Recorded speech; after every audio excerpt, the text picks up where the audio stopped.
ফুলগাজী উপজেলায় দৌলতপুরে একই সাথে তিনটি ভাঙনা ভেঙে অনেক পরিবার পানিবন্দী হয়ে রয়েছে, যেমনটা আপনারা দেখছেন। আসলে যে গড়টি দেখছেন, যেখান দিয়ে ভাঙনাটি পড়েছে, গড়ের উপর দিয়ে ভাঙনাটি চলে গিয়েছে। যেমনটি আপনাদেরকে একটু দেখানোর চেষ্টা করছি আমরা।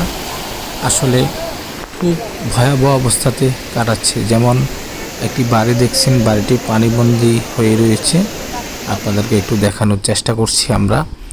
আসলে এভাবেই যে ভাঙন প্রতি বছর বারবার এভাবে ভেঙে নষ্ট হয়ে যায় ফসল সহ সকল রকমের কৃষকের চাষ সহ সব কিছু। ওনারা ত্রাণ চান না, ত্রাণ ওনাদের স্থায়ীভাবে বাঁধের নির্মাণ।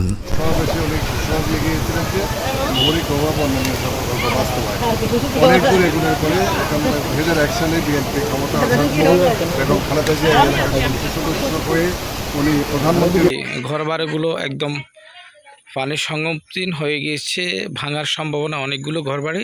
তার মধ্যে আরেকটি বাড়ি যদি দেখানোর চেষ্টা করি, যেমনটা একটু দেখানোর চেষ্টা করি যে বাড়িগুলো আশঙ্কাজনক রয়েছে, ইতিমধ্যে গর্ত পড়ার সম্ভাবনা। আসলে যে কোনো মতে এই বাড়িগুলো চলে যেতে পারে, নদীর জনকভাবে রয়েছে, যেমনটি দেখানোর চেষ্টা করছি।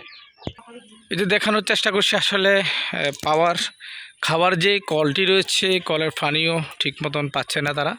ইতিমধ্যে আমাদের কাছে বলেছে আসলে তাদের দুঃখ দুর্দশা দেখার কথা বলার চেষ্টা করবো। আসলে কি হয়েছিল বলেন তো?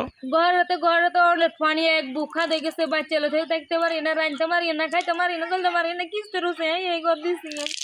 এটা আপনার ফ্রিজ ব্যাগ চলেছে, এক বুক মরকা সব বাইরে হুলা এনে অনেক দিতে পারি না, অনেক কান্নার দিনে 10টা বাজে গেছে। খাইতে পারি না, চলতে পারি না, করতে পারি না, কলে নাই হানি।